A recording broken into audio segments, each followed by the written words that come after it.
시청자 여러분 안녕하십니까. 지금부터 저렇게는 한보정론을 시작하겠습니다. 자, 문재인 때 청와대에서 근무했던 행정관 여선웅이가 말이죠. 이 YTN 방송에 나가서 지금 망언을 해가지고 난리가 났습니다. 한마디로 해서.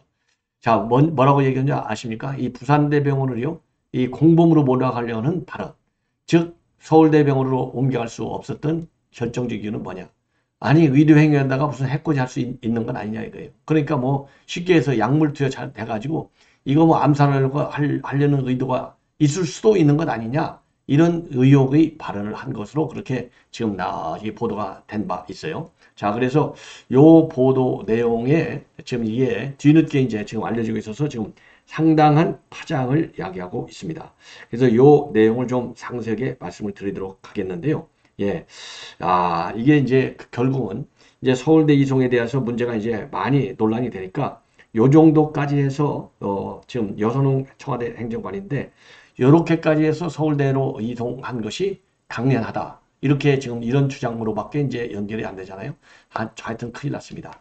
자, 요 내용을 여러분께 이제 좀 자세히 말씀드리고, 그리고 이제 이태원 특조위 구성하는 거, 요거 저도 이미 결론을 말씀드리면, 제가 또 이거 아무리 법리적으로 문제가 굉장히 많은데 총선 너무 의식하지 말고 무조건 이건 거권 행사해야 된다. 제가 그런 주장을 한 바 있는데요. 지금 이제 문화일보의 단독 보도 내용을 보면은 지금 대통령실에서 거부권 행사하는 쪽으로 방향이 굳어지고 있다. 이런 지금 단독 보도가 나오고 있어요. 요 내용도 함께 전해드리고, 그리고 이제 지금 한동훈 위원장 지금 전국 시도당 방문하면서 신년 인사를 하고 있는데요. 조선일보 보도에 보면 한동훈 위원장이 결국은 전국이 고향이다. 예, 아주 재미있는 이 기사예요. 그래서 이 사실은 보니까 이 강남 8학구 출신이지만은 팔도 사나이 아니냐, 이런 재미있는 기사를 싣고 있어요. 그래서 요 내용하고 윤여준 위원장, 윤여준, 예, 윤여준 장관이 지금 한동훈 비대위원장을 성공할 것 같다. 이런 긍정적 전망을 하고 있는 내용. 그리고 민주당이요, 이낙연의 탈당 이제 오늘 이제 오후에 선언을 하게 돼 있지 않습니까? 이 민주당이 정말 난리가 났네요. 이거 비판 여론을 만들기 위해서 129명 연명으로 지금 성명을 발표했습니다. 자, 이 민주당의 이 성명 내용 제가 비판하지 않을 수 없습니다. 예, 그래서 이러한 내용을 말씀을 드리겠는데, 먼저요, 이 여선웅 문재인 정부 때 이제 청와대 행정관 했던 사람인데요. 자, 이 YTN의 보도 내용을 가지고 제가 직접적으로 말씀을 드리면 이렇게 얘기를 했어요. 딱 문제되는 부분, 예를 들어서 이재명 대표나 민주당에 반하는 뭔가 의료 행위들, 이런 게 만약에 진행이 돼서 만약에 혹이라도 비극적 상황이 일어났다고 치면 이건 감당할 수 없는 거거든요. 이게 도대체 말이 나타냐고요. 지금 그래서 지금 이재명 이번 피습 사태가 나온 결정적 문제는 뭡니까? 이재명이 하고 민주당이 약속했던 게 지방의료를 활성화시켜야 되겠다. 키워야 되겠다. 왜? 국민 복지와 국민의 건강권 회복을 위해서. 그래서 지역 의사제도 만들고, 그리고 공공의대도 만들어야 되겠다. 이게 이제 대국민 공약상이고, 요 부분에 대해서는 입법적인 추진까지 쭉 해오고 있었어요. 근데 이게 완전히 한마디로 얘기해서 이게 꽝이에요. 거짓말인 거예요. 왜? 이재명이 지 목숨 하나 살리라고 이러한 대의제, 대어젠다를 갖다가 싹 다 망가뜨린 거예요. 여기에 우리 국민이 분노하는 거지 않습니까? 그리고 지역의사제하고 그 다음에 이제 공공의대 설립과 반하는 행위를 한 것도 문제지만은 그 이면에 그 문제가 바로 뭐냐? 특권의식에 빠져 있었다는 거. 그리고 이재명이가 국법질서, 뭐 이런 것도 다 이제 관련 법규가 있는 거 아니에요? 이런 걸 무시하고 오로지 지 생명 하나에만 연연했다는 이 비윤리적인 측면. 그야말로 공인으로서, 그냥 공인도 아니잖아요. 그야말로 제1야당의 대표인데 어울리지 않는, 그렇죠? 과거에 박근혜 전 대통령이라든가 그 다음에 리포트 대사 얼마나 당당했어요. 그리고 이제 외국에서 제일 대표적으로 거론되는 분 중에 하나가 레이건 대통령. 총상까지 맞았는데도 당당했잖아요. 그런데 당 대표라는 인간이 이 정도로 옹졸하게 치졸하게 움직인 거, 여기에 대해서 분노하는 거 아니겠습니까? 자, 그러다 보니까 이 여선홍이가 요거를 덮으려고 지금 뭐라고 얘기했느냐? 전혀 사실은 그렇게 동의할 수 없는 부분이고요. 그러면서요. 왜냐하면 이재명이가 단순히 제1야당 대표 이걸 떠나서 어쨌든 지금 현재 대통령과 대선을 같이 경쟁했던 사람이고, 그리고 지금 유력한 차기 대권 많이 남기는 했지만 계속 여론조사에서 1위를 나오고 있는 유력한 정치 지도자입니다.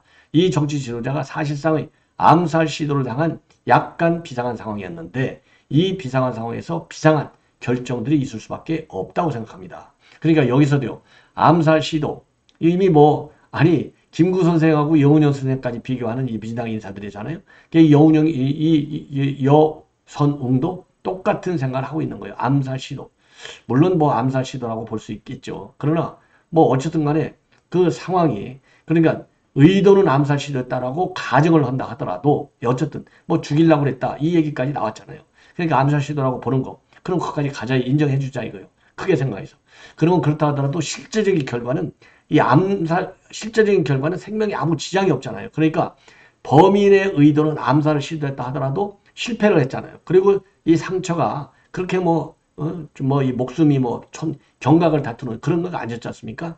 그러면 결과를 가지고, 이 상태의 결과를 가지고 최종적인 가지고 이제 판단해야 되는데, 그걸 가지고 부산대 병원에서 암살 행위에 그러니까 이 공격범, 그러죠? 범인 김씨, 여 행위하고 거기에 부합하는 행동을 했을 가능성이 할 가능성도 있지 않느냐. 요렇게 암시적인 예단을 하고 있는 게 이게 큰 문제다. 그래서 요게 뒤늦었지만 지금 파문을 야기하고 있어요. 다시 한번 말씀을 드리면 이재명 대표나 민주당에 반하는 뭔가 의료 행위들, 이런 게 만약에 진행돼서 만약에 혹이라도 비극적인 상황이 일어났다고 치면 이건 감당할 수가 없는 거잖아요. 그러니까 앞에서 암살 이런 얘기를 했고, 뒤에 혹시나 만약에 이렇게 가정적인 말을 너무 세게 한 거예요. 예, 그래서 요게 파장을 야기하고 있고, 요런 이 프레임으로 걸고 싶은 게 바로 민주당 인사들 아니냐. 그러니까 이게 이제 지난 보니까요.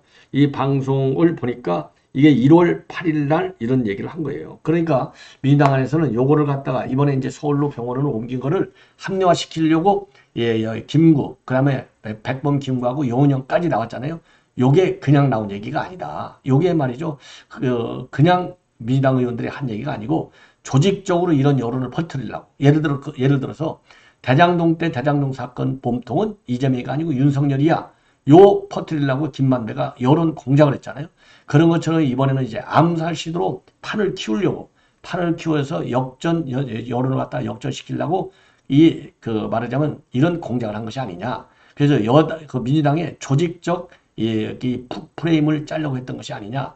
이렇게 해서 파장이 야기되고 있습니다. 자, 그리고 이제 거부권. 지금 현재 이미 양국관리법, 간호법, 노란봉투법, 방송상법은 이미 지난 그때마다 거부권을 행사해 왔어요. 예. 거부권을 행사해 왔고, 이제 최근 들어서는 1월 5일 날 쌍특검과 관련해서 이제 대통령 거부권이 행사됐는데, 이 쌍특검은 주가 조작하고 50억 클럽이잖아요. 자, 그런데 지금 이태원 참사 특별법, 이게 이제 특조를 구성한다는 거죠. 특별위원회를 구성한다는 건데, 이게 지난 1월 9일 날 단독으로 처리가 돼서 지금 정부로 공식적으로 이제 올 추세에 있어요. 쌍특검은 이미 넘어와서 끝난 것이고. 자, 그래서 지금 문제가 바로 뭐냐? 지금 이 쌍특검에 대해서 이제 우리가 이제 거부권을 한 거 아닙니까? 자, 그런데 이태원 지금 특조에 관해서 과연 이태원 특별 조사위원회를 특별조사위원회를 구성하는 것이죠. 자, 여기에 대해서 거부권을 행사할 것이냐 말 것이냐, 이것이 이제 여권의 지금, 그리고 대통령실의 큰 고민거리 중에 하나다. 이건 여러분들 잘 아시지 않습니까? 자, 그런데 최종적으로 지금 대통령실에서 검토해 봤더니 요거는 상당한 문제가 있다. 그 중에 이제 기본적으로는 이게 법률 문제잖아요. 법리적으로 많은 문제가 있는 점이고, 두 번째는 민주당에서 이 법을 이태원 참사 특별법을 갖다가 이 강행 통과시킨 이 절차적인 또 문제점도 있고, 그 다음에는 그 절차적인 문제점 중에 최고 큰 것이 이러한 법은요, 이러한 이태원 참사 특별법 같은 법의 경우에는 여야가 합의를 통해서 취재하는데 야당이 혼자 단독으로 강행했어요. 이 단독으로 강행한 것은 바로 뭐냐? 4월 총선을 앞두고 정쟁을 끝까지 이슈화시키려는 것 아니냐. 그래서 총선용이다 이거예요. 이 두 가지 이유로 요거는 거부권을 행사해야 되겠다. 이렇게 심증을 굳히고 있다는 겁니다. 자, 그래서요, 이제 대통령이 최근에 요와 관련해서 이제 보고를 받았는데 지금 다각적으로 그래서 검토 중에 있어요. 자, 그래서 이제 내용을 본다면 지금 이미 사법 처리가 됐잖아요. 예, 사법 처리가 이제 당시 경찰청장, 용산구청장, 그 다음에 용산경찰서장 이런 사람들이 이미 사법 처리가 됐고, 그리고 현재 관련 재판이 진행 중에 있어요. 그 이미 재판이 진행 중에 있는데 특별조사를 띄워 이거는 그야말로 총선용 정쟁으로 이걸 몰고 가려고 하는 의도가 분명해 보인다는 겁니다. 자, 더군다나 말이죠. 지금 피해자를 위한 금전적 지원을 다는 법조항은 요 법에 보니까 딱 한 개 불마예요. 요것도 그러니까 아니 돈 지원하는 거, 손해배상을 하는 거 이게 어떻게 딱 한 개밖에 안 되느냐 이거죠. 제대로 이태원 이 참사와 관련된 이 피해 보상을 한다면 관련 조항이 좀 세밀화돼야 될 건데 두리뭉실하게 한 개밖에 되어 있지 않고, 그리고 지원 범위라든가 금액, 그리고 이제 지급 기간 이런 상세 내용에 대해서는요, 이걸 갖다가 대통령령으로 또 밀어놨어요. 요거는요 계속 우려먹겠다는 거예요. 세월호 참사처럼 계속 우려먹겠다는 겁니다. 대통령이 나오면 나올 때마다 비판하겠다는 거 아니에요? 그래서 이런 측면에서 법률적으로서도 상당히 미비한 점이 상당히 심각하다. 이런 내용이 되겠고, 그리고요, 그리고 또 이번 이 특조위의 이 권한을 딱 따져보니까 이거는 사실상 특검법안이나 똑같다는 겁니다. 예. 왜 그러냐? 이 특조위가요, 동행명령을 낼 수 있고, 그리고 수사기관 고발권까지 또 행사할 수 있어요. 그리고 법무부의 출국금지 요청권까지 가지고 있어요. 이런 것들이 특검 이상의 그런 권한을 부여한 것이다. 마찬가지라는 거예요. 그래서 이렇게 막강한 특조위원을 갖다가 11명이나 두고 있는데, 문제는 11명 중에 무려 7명을 야당 중심으로 지금 임명할 수 있는 거예요. 요것도 지들 멋대로 특조위가 움직일 수 있게끔 하려는 계산이 아니냐. 이거 그러면 총선용밖에 더 되는 건 더 되지 않냐. 이런 비판을 받게 싸잖아요. 예, 그래서 정부는요, 이태원 참사 특별법을 갖다가 거부권을 행사해서 거부를 하고, 그리고 나서 실질적으로 이 피해자들을 돕는 이 지원 대책을 세게 좋게 만들겠다는 겁니다. 자, 그래서 요 법이 이제 아직 안 넘어왔지만은요, 이 법이 만약에 국회로 넘어오면, 예, 이 국회로 넘기는 기한은 2월 3일로 되어 있어요. 이 국회로 이제 넘어오면 그때 가서 최종적인 입장을 정하겠지만 현재로서는 지금 거부권을 행사하는 방향으로 굳어지고 있다. 이러한 이 문화일보의 단독 보도 내용. 그래서 이미 저도 여러분께 말씀을 드린 대로 요거야말로 정쟁용 중에 정쟁용이 아니냐. 예, 그래서 이 쌍특검법이 정쟁용이듯이, 그리고 이 쌍특검법이 이제 정쟁용으로밖에 볼 수 없는 또 다른 이제 이유가 나온 거예요. 왜냐하면 대통령이 거부권 행사하면 통상적으로 바로 이어서 임시국회를 열어갖고 또는 열리는 임시국회를 이용해서 거부권 행사한 법에 대해서 의결을 하잖아요. 그러면 이게 지금까지 전부 다 무산되는 것이죠. 그런데 지금 야당에서는 이걸 정쟁용으로 끌어가려고 재의결 기간을 갖다가 무한정으로 늘려놓고 있어요. 이 얘기는 결국 뭡니까? 여당에서 총선에서 공천받지 못한 의원들이 나올 게 분명하잖아요. 뭐 당연히 현역 의원도 떨어지는 공천을 받지 못하는 사람이 나오니까. 그러면 요 이삭 죽기를 해가지고 이 이삭을 주어서 이제 이 재의결할 때 찬성표를 던질 수 있는 의원을 한 명이라도 더 확보하겠다. 이 계산 아니겠습니까? 그래서 이거는 총선용이 또 맞다. 이렇게 주장할 수 있는 또 다른 아주 눈에 보이는 근거가 아니냐. 자, 그래서 지금 야당의 눈에는요, 모든 게 다 총선으로 다 연계시키고 있다. 이 점을 우리가 꼭 명심해야 되겠다라고 생각을 합니다.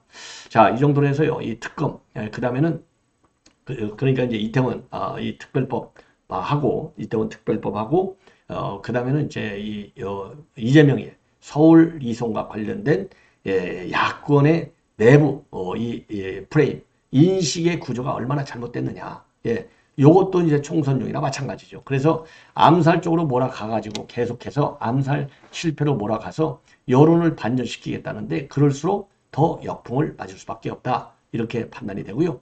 자, 이번에는요, 지금 이제 조선일보 가지고 재밌게 기사를 쓰고 있는데, 한동훈 비대위원장의 경우는 강남 8학군 이제 서울산인데, 지금 이 한동훈 위원장의 시도 이런 그 신년 행사를 딱 보면은 팔도 사나이로 움직이고 있다. 이런 재미있는 기사가 나와 있어요. 자, 그래서 요 내용을 보면은 어떻게 해서 이제 팔도가 되고 있느냐. 그러니까 자기하고 연고를 전부 사실대로 밝히는 거예요. 무슨 뭐 뭐죠? 이 홍보용으로 밝힌 게 아니라 사실을 가지고 쭉 얘기하다 보니까 이거 팔도 사내네 이런 결론이 나온다 이런 얘기가 되겠어요. 자, 그래서 이른바 여의도 사투리를 갖다가 굉장히 빠르게 습득하고 있구나 이런 얘기가 정치권에서 나온다는 겁니다. 그래서 지난 10일 날은 부산을 너무나 사랑한다. 지난번 민주당 정권에서 4번 좌천당했는데 그 처음이 바로 부산이었다. 그러면서요. 저녁마다 송정 바닷길을 산책했고 서면 기타학원에서 기타도 배우고 그리고 사직에서는 롯데 야구를 봤다라고 소개를 하고 있어요. 예. 자, 그 다음에 강원도 원주에서는 아버지는 춘천고를 다니셨고 그리고 어머니는 홍천 사람인데 춘천여고를 다니셨다. 그리고 군생활 3년은 모두 강릉에 있는 18전투 비행단에서 했다. 이렇게 해서 이제 강원도 용어를 강조하고 있고 또 지난 4일날 청주를 갔을 때는 세 번째 좌천 지역이 충북 진천이었고 진천에서 보낸 시간이 화양연화 같은 시절이었다. 그래서 유년 시절에 청주 수동 성당 성안이나 그 다음에 성안나 그렇죠. 어렸을 때는 청주에 있는 수동 성당 성안나 유치원하고 그리고 이제 청주 운호 초등학교를 다녔다고 합니다. 그리고 대구에서는요. 이일날 뭐라고 얘기했느냐. 대구는 저의 정치적 출생지다. 이렇게 설명을 했어요. 정치적 출생지. 하여튼 출생지는 출생지예요. 정치적 출생지든 뭐 생물학적 출생지든. 이거 왜 그렇게 얘기했느냐. 지난 11월에 대구를 방문했는데 그때 열화와 같은 아주 난리가 났었지 않습니까? 팬들이, 지지자들이. 그래서 그때 정치하겠다. 이렇게 결심을 내렸다는 겁니다. 자, 그래서 지금 이제 이렇게 그러면 한동훈 위원장이 지역 연고를 강하게 피명하는 것은 우선 뭐 지역별로 투표가 다 다르니까요. 그 지역에 왜냐하면 대한민국 투표는 지역 연관성을 굉장히 중시하잖아요. 그래서 대한민국 투표 행태를 감안한 정치적인 이제 발언으로 볼 수 있는 것이죠. 왜? 지금 강남 8학군 하면은 조금의 배타적인 심리가 우리 국민들 사이에서 없지 않지 않습니까?